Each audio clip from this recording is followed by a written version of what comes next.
नमस्कार।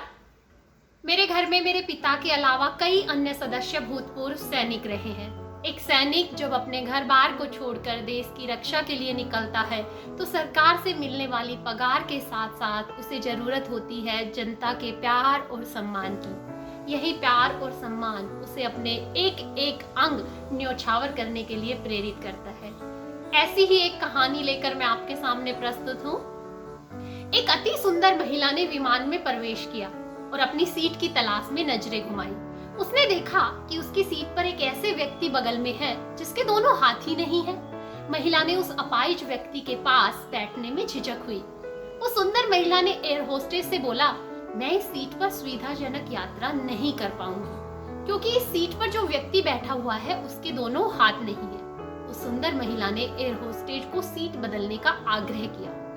असहज हुई एयर होस्टेस ने पूछा, मैम क्या आप मुझे कारण बता सकती हैं? इस पर सुंदर महिला ने कहा कि मैं ऐसे लोगों को पसंद नहीं करती और ऐसे व्यक्ति के पास बैठकर मैं यात्रा नहीं कर पाऊंगी। दिखने में पढ़ी लिखी और सुंदर उस महिला की बात सुनकर एयर होस्टेस अचंभित हुई। महिला ने एक बार फिर एयर होस्टेस से जोर देकर कहा कि मैं इस सीट पर नहीं बैठ सकती, अतः मुझे कोई दूसरी सीट दीजिए। एयर होस्टेस ने खाली सीट की तलाश में चारों ओर नजर घुमाई पर कोई भी सीट खाली नहीं दिखी। एयर होस्टेस ने महिला से कहा कि मैडम, इस इकोनॉमी क्लास में कोई सीट खाली नहीं है, किंतु यात्रियों की सुविधा का ध्यान रखना हमारा दायित्व है, अतः मैं विमान के कप्तान से बात करती हूँ, कृपया आप जब तक थोड़ा धैर्य रखें। ऐसा कहकर एयर होस्टेस कप्तान से बात करने के लिए चली गई और जाकर पूरी बात कप्तान को बताई। कुछ समय बाद लौटी और उसने महिला से कहा, मैडम आपको जो असुविधा हुई उसके लिए हमें बहुत खेद है। इस पूरे विमान में केवल एक ही सीट खाली है और वह प्रथम श्रेणी में है। मैंने हमारी टीम से बात की है और हमने एक असाधारण निर्णय लिया है, एक यात्री को इकोनॉमी क्लास से प्रथम श्रेणी में भेजने का निर्णय। यह हमारी कंपनी के इतिहास में पहली बार हो रहा है।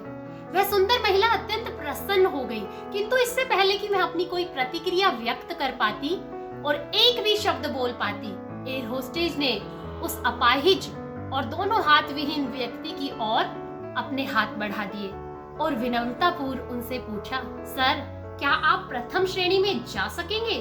क्योंकि हम नहीं चाहते कि आप एक अशिष्ट व्यक्ति के साथ यात्रा करके परेशान हो। यह बात सुनकर सभी यात्रियों ने ताली बजाकर इस निर्णय का स्वागत किया। अति सुंदर दिखने वाली वह महिला अब नजरें भी नहीं उठा पा रही थी। तभी उस अपाहिज व्यक्ति ने उठकर अपना परिचय दिया कि मैं एक भूतपूर्व सैनिक हूँ और मैंने एक ऑपरेशन के दौरान कश्मीर सीमा पर हुए बम विस्फोट में अपने दोनों हाथ खो दिए थे।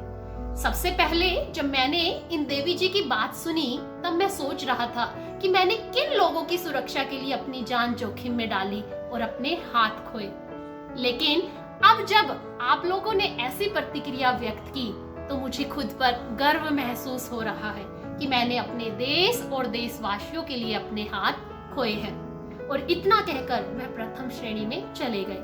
अब वह सुंदर महिला पूरी तरह से शर्मिंदा हो गई और सिर झुकाकर अपनी सीट पर बैठ गई।